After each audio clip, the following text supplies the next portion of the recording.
Hi, welcome back to another episode of Independently Wealthy. In this episode, I invited my longtime friend Kayla.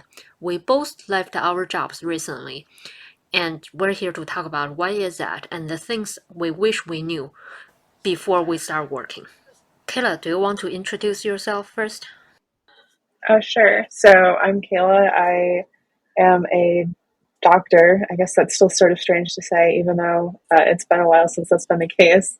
But yeah, I'm a doctor and I'm out of work recently because of my health, actually. That was the main reason.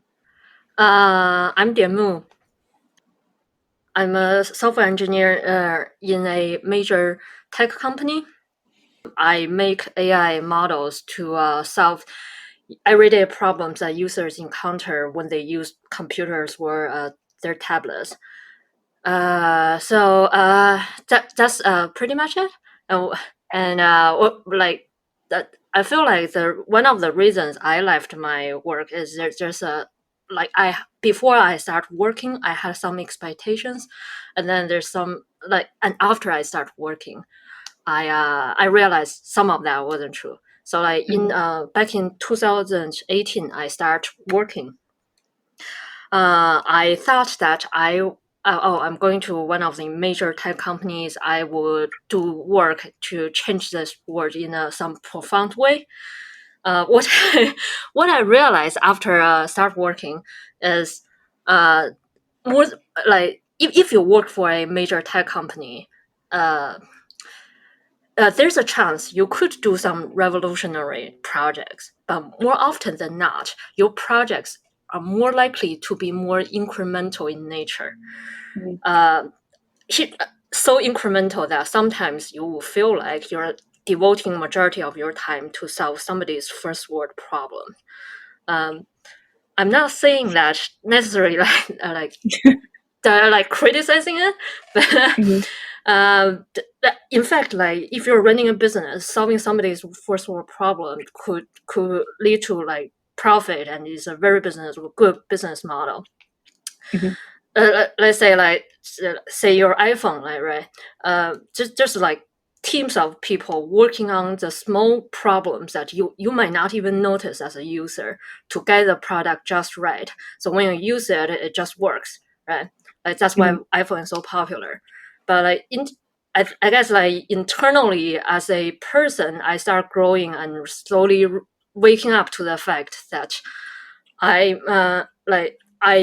really want to work on something that matters, that change the world in a way that I care about, Mhm. and I guess like that was my my expectation, and then the realization to what the reality is and how that's different.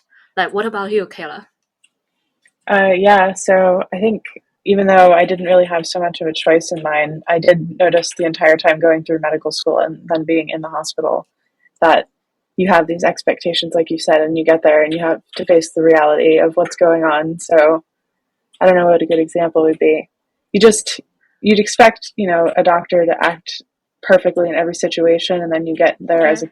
as a kid when you're like building yourself up about it, and then you get there and you realize the compromises that have to be made to make things happen in reality, Right, which that could be. Go ahead, like sorry. before you become doctor, I'm guessing, right? That's probably like 90% of people going to medical school. They also are like, oh, I'm going to help people, right? Yeah, yeah, Like of course. how like is that different when you are interacting with your coworkers and stuff? Yeah, you sort of realize that other people aren't necessarily there for the same reasons as you. You know, and so they're putting their family first, which is totally respectable. But they're out of there, at the end of the day at 5, so they're not going to hang around. And if you're that kind of person, it sometimes that doesn't square with medicine, right? I'm not saying it is or it isn't right, but I saw firsthand people get, sort of shit on, for lack of a better word, because they put their family first. And Oh, uh, so like there's not much like work life balance in yeah, the field and of medicine. yeah, exactly. And when you work with these people, you sort of have to work around people's what they bring to the table in terms of their expectations as well. So, um, yeah, I don't know. Sure. Like, is there like someone like just say, well, I'm in the field of medicine because I'm after money, and they're wildly successful in the hospital. Oh yeah, I mean, there are people in medical school who will tell you they're there because they need the paycheck, right? Which is like immediately a fucking huge red flag. You'd think it's a red flag. You think that by med school you would have learned a better answer that you would use in that case, but it, it's kind of wild. I'm sure you saw Right. something similar. You get to the top and you think, oh, everybody here wants to be like a part of the team, and then you realize not everybody wants to be a part of the team, and maybe some people are using it as a means for like social stuff instead of actually getting any work done. Huh. Like, are I those don't know. people like after the paycheck? Like, do they actually try to go to the more profitable professions, like say plastic surgery? I think like there is such a huge barrier to entry for those people, like the amount of time and energy you have to put in that it kind of keeps, unless you really want to do it, it keeps people out. But dermatology, like everybody knows, if you study your ass off and you do a bunch of research, you're in like Flynn if you get in and you get a dermatology residency because you're going to be making six figures and you get to decide your schedule. It's like the sweetest gig. Um, Right. so yeah, there's definitely a place for people like that in medicine, but it's uh, Yeah, bless you. I feel like there's like other fields could probably like serve their goal a little better. Like, Yeah, let's say like even if they work in tech, I think that it could probably like serve their like money making goal better than like say medicine. you'd think so, but I think people also And it's get a kind of less attached. time investment. I know you have to be in medical school for like so long time to get into any like specialized field, right? Yeah, yeah. You Uh, think that people would know better, but no, there were plenty of people. I mean, we had people roll up to med school, like classes, with their parents' luxury car, like their Bugatti, oh to man, class, which is so they're there crazy. after the self actualization. They want to be there helping people. Yeah. So, and their dad is like a doctor too, so it's just like it couldn't be any cringier to roll up in your parents' car, right, and be Of showing course, it off like that. But I know there's people like that in tech, though. yeah, Yeah, yeah. Like I think in tech, like it's more how do I say it? It's more acceptable to admit that. I yeah, know that in medicine, like, oh, if you're not going to help people, why are you here, right? In yeah, tech, like everybody knows that tech is like is has been profitable field for like decades now, yeah, and it does attract people who are after the money quite a bit. I personally don't think there's nothing wrong with it, and if I'm being truthful to you and myself, one of the reason I switched field and I got into tech, it, it is money. yeah, I yeah. Which wanted is something to establish myself. yeah, yeah, which Yeah, is fair because you did. So right. But yeah, I didn't claim that I want to help people, and actually I want to make money and working in a hospital. yeah, uh, yeah. That's so bizarre, and I'll never really understand how that works. But yeah, they're there uh, for sure. uh, and so after you're working in hospital like for a bit, like what kind of things that you went through or you learned in your work that you never even thought about before you start living, before you start working? Sorry. Um, yeah, that's a good question. I guess I never really thought about the logistics of like all of the people at the hospital having to work together as a team. Like I know I brought that up before, but um, like from the nurses up to the doctors and everybody in between having to work in unison was always something I took for granted and just thought would happen. But you really had to put a lot of energy into making it work. And there were a lot of systems where there's just instead of fixing it or making it better, they threw a person at it and they'd be like, the resident can just sit here and wait for 6 hours Oh. straight for one frozen to come in, which is a term that we use in pathology for like a pathology consult, basically. So the answer Hmm. to needing to cover the service was just to have a resident hang around for 12 hours and violate our hours, like the residency guidelines that we have.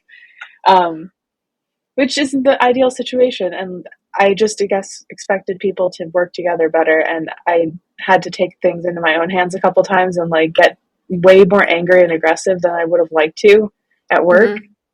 and pushy, Like, I did guess. the more established doctors get more assistance than you?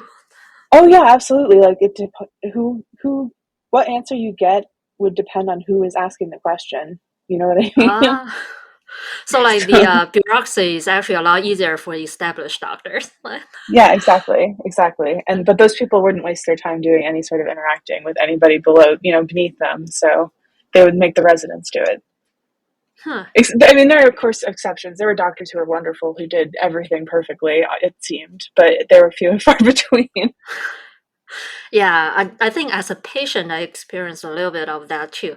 Like, like nowadays, the hospitals always have the online messaging. You can send your doctor an email. Some of my Mhm. doctors did read and reply those emails themselves, but some of them just refuse to even take a look at it and let their assistant to take care of everything. That's I'm always blown away when people take the time to do everything by themselves like that. But it really makes a difference between a good doctor and an okay doctor. I mean, Right. or a bad doctor even. Right. Like especially Yeah, like it gets a little. I know like they're probably like overwhelmed by stuff, but like when a patient trying to ask some medical questions, like you wish is the doctors are doing that, oh yeah, answering instead of definitely. like somebody else, right? Yeah, yeah, no doubt at all. Even, I mean, you want whoever's in charge, like, and overseeing everything to look over everything. Really, I feel like because sometimes you feel you can get the runaround where it's like, oh, you're not really seeing a doctor. Yeah, yeah. And Yeah. like when you're saying that uh that when you're like working in a team and then how the team was like impact your efficiency by a lot, like I think I experienced a bit of that too. Like I after I started working, I realized that the importance of micro environment. So like Yeah. when you go to interview, like say in a tech company, sometimes it could be that your local team is pretty small, and when you're Mhm. going to interview, you're probably talking to like a higher level, like a one level higher organization, and sometimes you like the first impression of of the that bigger group could be good, could be bad, but anyways, like it's just a I guess it was a surprise to me that how the higher level group behaves could have almost no impact on your day-to-day work experience, because every like what matters is who you're working with, the immediate people, right? Your Mhm. peers, your manager, like Mhm. the if you get really good peers, like a manager who can be a mentor and advocate for you, Yeah. that could accelerate your career by quite a bit. It's kind of like your own productivity is a number, and then your macro environment is a multiplier. But if your macro environment is really bad, it's kind of like the multiplier will go all the way to zero, or sometimes it's even Yeah. negative. Yeah. So well, I think I've experienced both end of the stuff, and like definitely like if you have a choice, try to choose the better macro environment. Yeah. Yeah. I think I wonder how would you go about like assessing that quickly if you were like looking for a job and you had, limited resources and time at your disposal? How would you try to Yeah, figure out as much as possible?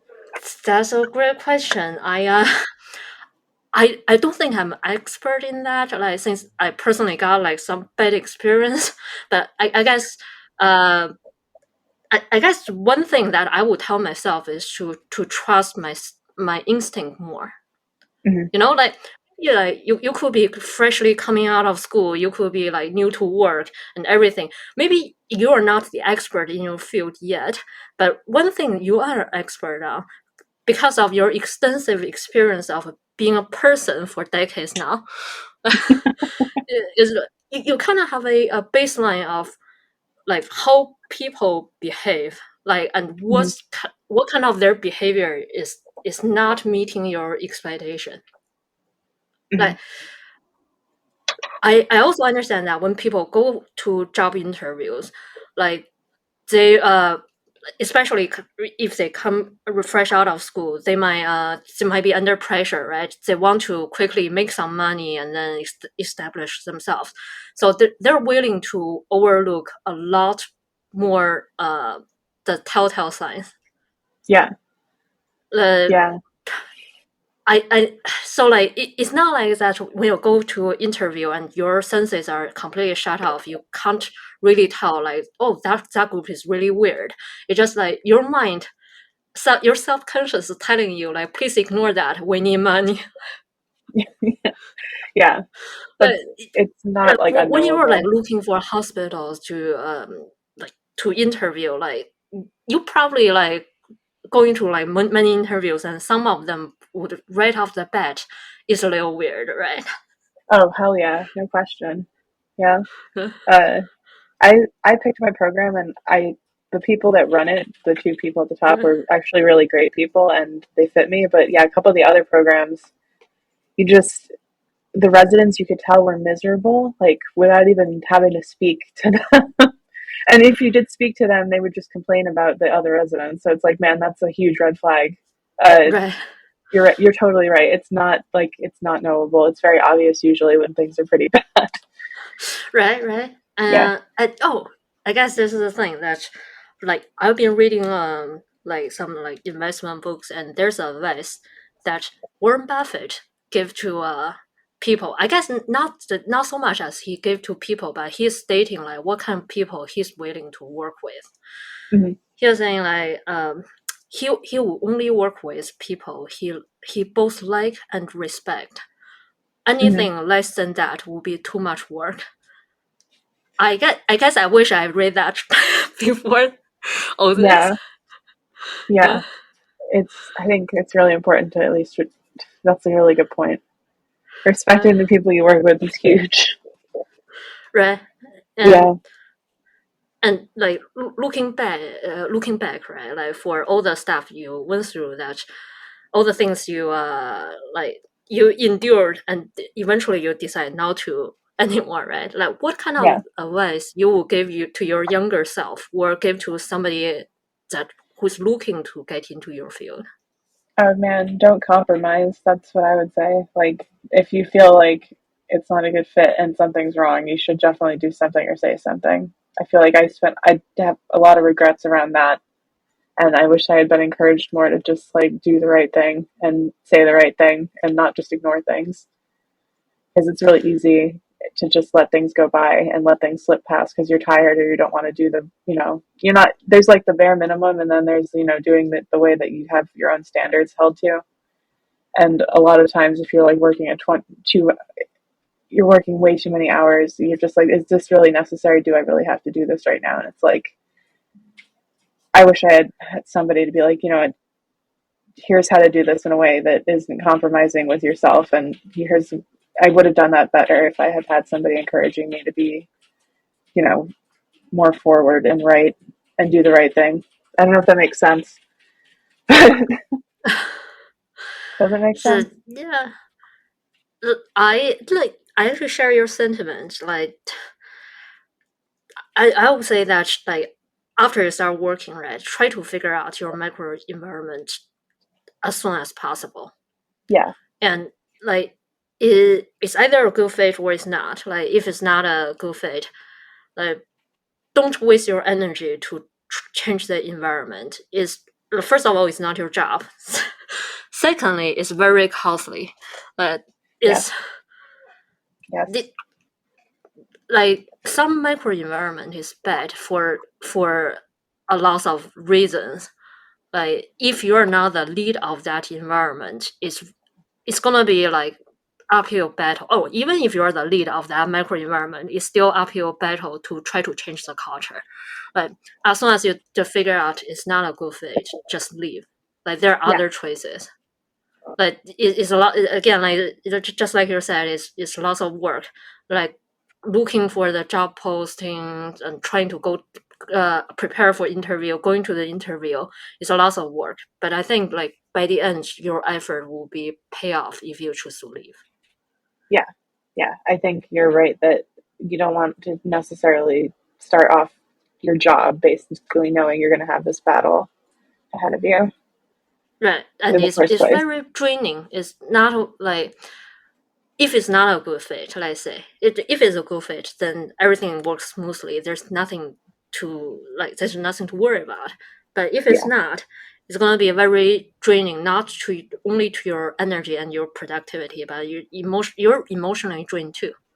Yeah, your Right? sanity even. Like you don't want every day to be a fight. Like that's how my job was when I was working, was that some things would just be a fight every day because the residents are punching bags. And that's how Yeah, medicine works. yeah.